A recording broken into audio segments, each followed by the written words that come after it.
विरोध किया। आयुष्मान भारत बनाया, विरोध किया। नया संसद भवन बनाया, विरोध किया। मत्स्य पालन सहकारिता मंत्रालय बनाया, विरोध किया। सीडीएस बनाया, विरोध किया। 3 तलाक खत्म किया, विरोध किया। नक्सलवाद खत्म किया, विरोध किया। आतंकवाद को सत्ते में डाला, विरोध किया। सर्जिकल स्ट्राइक, विरोध किया। एयर स्ट्राइक, विरोध किया। ऑपरेशन सिंदूर, विरोध किया। मोटा भाई जिसका जो काम है वो वही करेगा। আমি অমিত শাহকে চ্যালেঞ্জ করব, যদি আপনার বুকের পাটা থাকে আর বাপের বেটা হন, 4 তারিখ কলকাতায় থাকবেন, 12টার পর দেখা হবে। কত বড় গুন্ডা আপনি আর কত আপনার ক্ষমতা, 4 তারিখ দেখা হবে। খেলা তোমরা শুরু করেছো, শেষ তৃণমূল করবে। इस सड़क छाप गुंडे से मिलिए, इसका नाम है अभिषेक बनर्जी, जिसका पहचान, नाम, सब कुछ सिर्फ इस पर निर्भर करता है कि ये ममता बनर्जी का भतीजा है। अगर इसका नाम ममता बनर्जी के साथ नहीं जुड़ा होता तो आज ये किसी नेता के घर के बाहर झाड़ू पोछा कर रहा होता। ये नाम जुड़ा है, औकात बढ़ा है तो औकात बंदा भूल गया है। ये देश के गृह मंत्री को गुंडा बोल रहा है और ये धमकी दे रहा है कि 4 मई को आधी रात अगर तुम एक बाप के हो तो बंगाल में रुक कर दिखाओ। गृह मंत्री को बोल रहा है। अब देखो इनके गुंडे सीआरपीएफ के हाथे तो चढ़ ही रहे हैं, पिछली वीडियो में मैं आपको दिखाया भी था। लेकिन ऐसा नहीं कि नेता नहीं चढ़ेंगे, चुनाव के बाद नेता भी चढ़ेंगे और इनका नंबर भी आएगा, क्योंकि इनके कारनामे कम नहीं है। बस इनसे मैं यही कहूंगा कि अगर पड़ी लकड़ी ले ही लिए हो तो थोड़ा योगी बाबा को भी ऐसे ही धमकी को दे दो, कीर्तन करवाएंगे रात 12 बजे तुम्हारे घर पर आकर। बिल्कुल आएगी, टीएमसी आएगी और टीएमसी कहीं नहीं जा रही। आने वाले 40-50 साल तक टीएमसी कहीं नहीं जा रही, क्योंकि टीएमसी को यहाँ के लोग बहुत पसंद करते हैं, दीदी को बहुत पसंद करते हैं। स्पेशली यहाँ की जो महिलाएं हैं, जो बच्चियां हैं, उनको बहुत पसंद करती, बहुत पसंद करती हैं बंगाल की महिलाएं ममता बनर्जी को।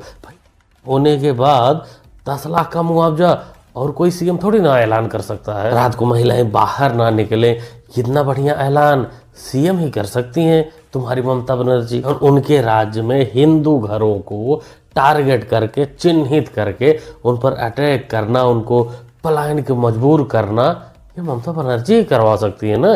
तो महिलाएं तो पसंद करेंगे ही। हम तो बच्चा से यहाँ जवान हो गया, आज मेरा 65 साल उम्र हो गया। जो चीज हम देखे ना, अब क्या आपको बोलेंगे, आपका दिमाग खराब हो जाएगा। हम वहाँ दुकान पर बोले ना, लेडीज लोग का घर से पकड़ के झूठा और रोड पर लाकर मारता रहा। यहाँ इसी जगह पर जहाँ खड़ा है आप, इसी जगह मारता। वो चीज हम लोग देखते रहे, बोलते नहीं रहे। कौन रिवॉल्वर उनके सामने बोले, बोलेगा तो मार देगा गोली। गुंडा डकैत है, वो लोग तो जेल से कारोबार है। ऐसा चीज हम लोग देखे। घर से महिलाओं को खींच करके, बाल पकड़ के और सड़क पे, बीच सड़क पे मार। यहाँ पर बलात्कार तक हुआ, हम लोग सब बाहर बैठे हुए खड़ा, 4 लड़का, 10 लड़का घुस गया। लड़की को दिन का बात बता रहे हैं, हम वो चीज देख के बैठे हुए हैं। तो लोगों का हाँ, सब टीएमसी में आ गया वो लोग। बहुत ही जुल्म से है हम लोग। अब ये सारी बातें यूसुफ पठान को थोड़ी ना पता। ये तो मुंह उठाकर गुजरात से सीधा बंगाल चले आए।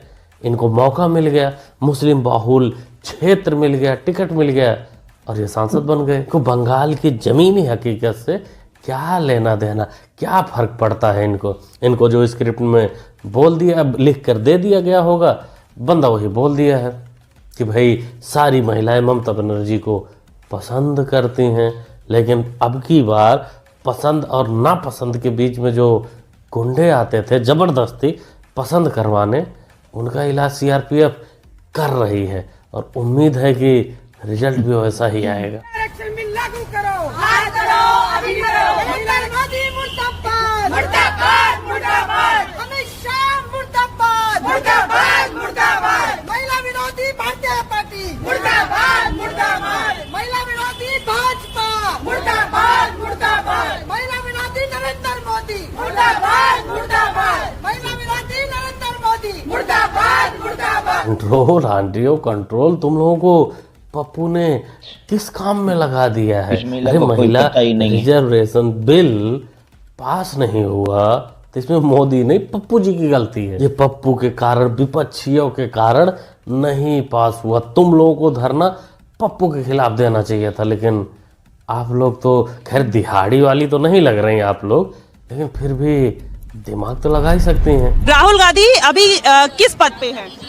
मैडम राहुल गांधी सबकी सेवा के पद पे हैं। किस पद पे हैं? कांग्रेस पार्टी के किस पद पे हैं? इतनी पढ़ाई नहीं की मैंने, किस पद पे हैं? कांग्रेस पार्टी की कितनी सीटें हैं? ये भी नहीं पता महिलाओं को कितना आरक्षण कांग्रेस पार्टी ने दिया था? मैडम, ये भी नहीं पता मुझे कितना आरक्षण दिया इस अच्छा ये बताइए, कांग्रेस की सरकार कब से कब तक थी? कांग्रेस सरकार कब से कब तक थी हमें भी नहीं पता, ये भी नहीं पता। नहीं पता। फिर भी आप यहाँ पे मैम ज्ञान देने आ गई। देने दो जी, ज्ञान देने दो, हक बनता है इनका। भाई 400 रुपए फोकट में थोड़ी ना मिलेंगे, कुछ तो ज्ञान देना ही पड़ेगा। वैसे भी ये महिला कह रही कि ये पढ़ी लिखी नहीं, इसको पप्पू के बारे में ज्यादा कुछ पढ़ाया नहीं गया। मैंने ग्रेजुएशन वैसे कर रखी है, नौकरी के फॉर्म भरे तो मोदी सरकार आ गई, तब से हम घर बैठे हैं। ग्रेजुएशन कर रहे हैं? हाँ, ग्रेजुएशन की कौन सा क्या है? क्या किया? एएनएम की है मैंने। एएनएम किया? हाँ। अच्छा, उसका फुल फॉर्म बताइए। एएनएम की अरे नहीं करता, यूपी से की है मैडम मैंने। अरे ठीक है, कहीं से भी किया, दुनिया में किसी कोने से किया, उसका फुल फॉर्म बता। लागू करो, लेकिन उसके अंदर ओबीसी जैसा सेनापति होगा ऐसी सेना होगी अनपढ़। मैडम इस चीज का याद दिहाड़ी वाली महिला 400 रुपए में इतना भी नहीं बोला जाता। भाई वो ठीक था, अनपढ़ वाला ठीक था, लेकिन ये पढ़ा लिखा ग्रेजुएशन बता देना, एनएम बता देना अपने आप को, ये तो कुछ ज्यादा हो गया। इतना तो पप्पू भी उम्मीद नहीं किए होंगे। असल में दोस्तों, इन लोगों को मैदान में इसलिए उतारा गया है ताकि जो ये लोग कांड किए हैं, महिला आरक्षण बिल वो नहीं पास होने दिए, अमेंडमेंट उसको नहीं पास होने दिए हैं, उससे इन लोगों को छिपने के लिए इन लोगों को मैदान में उतार दिए हैं कि उल्टा चोर कोतवाल को डांटे वाली कहानी बना दो, हो सकता कुछ भला हो जाए। आज मेरे देश की बहुत बड़ी जीत हुई है, मेरे देश की अखंडता की, मेरे देश की एकजुटता की, मेरे देश की एकता की जीत हुई है। आज जो नरेंद्र मोदी की सरकार महिला आरक्षण के पीछे जलेबी भाई कानून लाई थी, जो पिछड़े वर्ग की महिलाओं के हक को मारने का कानून आया था, जिससे जातिगत जनगणना को इंक्लूड ना करना पड़े, उन विधेयकों को संसद में सिरे से खारिज कर दिया गया, हरा दिया गया। आज इस देश ने एक संदेश दिया है कि जब भी देश की अखंडता पर और एकजुटता पर सवाल उठेगा, इस देश का संसद एक स्वर में आपसे कहेगा बस बहुत हुआ, और वही काम किया गया है। नहीं जलेबी भाई, वो काम नहीं किया गया है। तुम लोगों ने बीजेपी को मौका दिया है, और ऐसा मौका दिया है जिससे बीजेपी फिर से एक लेवल ऊपर उठ जाएगी। अगर विरोध करेंगे तो स्वाभाविक है कि राजनीतिक लाभ मुझे होगा। इस बिल के माध्यम से, इस बिल को ना पास होने देने के माध्यम से अगले चुनाव में वो बम्पर वोट लाएंगे और तुम लोग ईवीएम चिल्लाओगे। इसकी पूर्ति अरे अखिलेश भाई, एक लेवल की बात चल रही है यार, कहाँ केंद्रीय विद्यालय कर रहे हो अभी? इसका समय आएगा। मोटे भाई खड़े हुए आंकड़े बता रहे हैं माननीय मंत्री जी, हम केवल ये जानना चाहते हैं किस सेंसस के आधार पर ये जो आंकड़े बता रहे हैं, क्योंकि जो गाजियाबाद का आंकड़ा बताया जा रहा है वो बहुत कम बताया जा रहा है। आज की परिस्थिति में हो सकता है वो दुगना हो। मैं यही कह रहा हूं, ये पुराना है, मैं यही कह रहा हूं, अगर डिलिमिटेशन करने दोगे तो नया आ जाएगा। उनको ये भी पता नहीं है कि वो अपने स्टैंड के पक्ष में आर्ग्यूमेंट दे रहे हैं या विपक्ष में दे रहे हैं। ये तो इन लोगों को बाद में पता चलेगा कि ये लोग सिर्फ मुस्लिम महिलाओं को आरक्षण दिलाने के चक्कर में कितना बड़ा गलती कर चुके हैं। इन लोगों को आज के जनगणना के हिसाब से डिलिमिटेशन करवाना था, जो कि मोटा भाई मान भी गए थे। इन लोगों को 50% तक ले जाना था आरक्षण, वो भी मोटा भाई मान गए थे। 50% का बिल 1 घंटा रुक जाएंगे, पेश तैयार हो तो कर दे इनको। 1 सेकंड बैठ जाओ, बैठो। ये राजा जी एक मिनट मुझे सुनो, बता दो इनको। अगर इस बिल का विरोध करने का कारण 50% महिला विरोधी है, कभी बिल पास होने नहीं दे रही। मैं ऑफिशियल अब वेणुगोपाल जी बताए, क्या बिल पारित करेंगे? चलिए सहमत हो, सदन में बात कर लेते, सहमत हो, अमेंडमेंट लाएंगे। चलो शुरू करते आगे। नहीं सहमति जता सकते क्योंकि इनको बिल पास ही नहीं करवाना था। चाहे 50% करवा दो या कितना भी कर दो, इनको नहीं करना तो नहीं करना। ये अपना डिमांड बढ़ाते जाएंगे। आप जितना बात इनका मानते जाओगे ये डिमांड अपना बढ़ाते जाएंगे, जैसे स्कैमर लोग करते हैं। इसलिए इनको जनता के हवाले कर दो, ये चुनाव में जाएंगे और फिर इनका पोपट ढंग से जनता करेगी, क्योंकि जनता के पास तो ऐसा कोई अधिकार है नहीं, एक ही अधिकार है और उस अधिकार का जम के बढ़िया से और सही जगह इस्तेमाल करती है। एक ना एक दिन देखना राहुल गांधी पूरी तरह से खुलासा करने वाले हैं एप्स्टीन पर। मैं इंतजार कर रहा हूं, मैं 2 हफ्ते हो गए खुलासा करेंगे, अरे करिए ना। तो चमचे भी तंग आ गए हैं पप्पू के धमकियों से। बिहार चुनाव में आपने देखा होगा, हर रोज पप्पू बोलते थे कि आज हम ये वाला बम, वो वाला बम, ये कर देंगे, वो कर देंगे। अब पश्चिम बंगाल और असम के चुनाव में इन्होंने पेड़ा का लथेड़ा बनवा दिया, उसको उल्टा पुल्टा कागज पकड़ा दिए, वो आरोप लगा दिया और अब भागता फिर रहा है।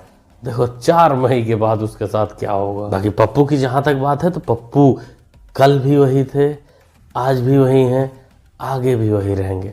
आई मीन टू से बीजेपी के स्टार प्रचारक के रूप में वो स्थापित हैं। अगर टीएमसी ने अपना काम किया होता, आपको रोजगार दिया होता, यहाँ पे बीजेपी का कोई सवाल ही नहीं उठता। बीजेपी दिखती ही नहीं बंगाल में। मतलब बंगाल में बीजेपी दिखेगी तभी बंगाल का भला होना है।